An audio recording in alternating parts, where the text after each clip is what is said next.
Aplastic অ্যানিমিয়াতে আমি শুরু করেছিলাম যেটা যে স্টেম সেল বা বোন ম্যারো যে মাতৃকোষ দুইভাবে নষ্ট হয়। যে এক হলো যে আমার প্রত্যেকটা কোষের একটা আয়ু নির্ধারণ থাকে যে এতবার সে প্রলিফারেশন করবে। এর মধ্যে স্টেম সেল একটা অদ্ভুতভাবে তৈরি কোষ, যেটা প্রতিবার বিভাজনের সময় সে নিজের একটা কপি তৈরি করে, অনেকটা ক্যান্সার সেলের মতো। এই জন্য এক অফুরন্ত ভাণ্ডার স্রষ্টার দেওয়া।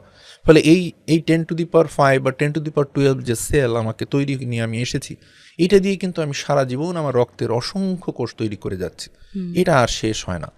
কিন্তু যদি এমন হয় আমার ওই কোষগুলা হঠাৎ করে তার মধ্যে ওই অফুরন্ত বিভাজনের ক্ষমতা একটা ছেদ পড়েছে, যে একটা নির্দিষ্ট সময় পর সে মারা যাচ্ছে, কিংবা যদি এমন হয় যে আমারই কোষ, আমার টি সেল, যে কিনা আমরা বলি যে গার্জিয়ান অফ আমার ইমিউনোলজির সে হলো মাস্টার, যাকে কিনা জন্মের সময় আমার থাইমাস বলে একটা গ্ল্যান্ডে পরিচয় করিয়ে দিয়েছে what is self and what is non self. আমার নিজের বিরুদ্ধে সে কখনো যুদ্ধ ঘোষণা করবে না।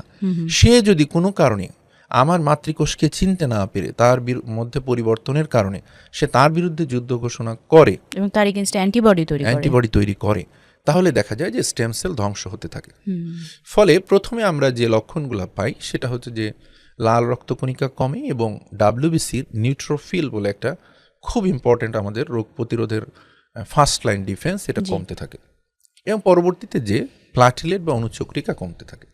যখন রেড সেল কমে যায় তখন অক্সিজেন বহনের ক্ষমতা কমে, ফলে আমার যেখানে মাংসের মাসটা বেশি সেখানে আমি যখন ভারী কাজ করতে যাই তখন আমি দুর্বল হয়ে পড়ি।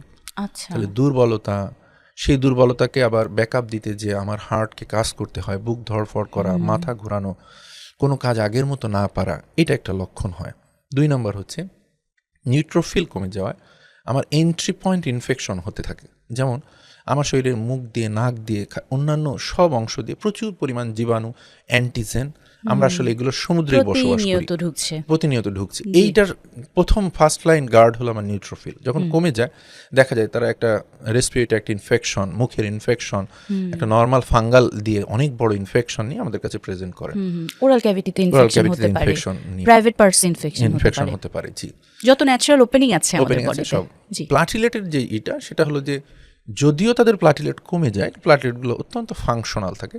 তা আমরা অ্যাপ্লাস্টিক অ্যানিমিয়ায় একেবারে 20,000-এর নিচে প্লাটিলেট না আসলে পার মাইক্রোলিটার আমরা সাধারণত অত ব্লিডিং দেখি না, কিন্তু তারপরও তার চামড়ার নিচে ব্লিডিং, খাদ্যনালীর ব্লিডিং, এগুলো নিয়ে কখনো কখনো প্রেজেন্ট করতে পারে। অ্যাপ্লাস্টিক অ্যানিমিয়া সাধারণত শুরুতে ব্লিডিং নিয়ে অত প্রেজেন্ট করে না, বেশি প্রেজেন্ট করে ইনফেকশন এবং তার থেকেও বেশি আসলে রক্তশূন্যতা নিয়ে।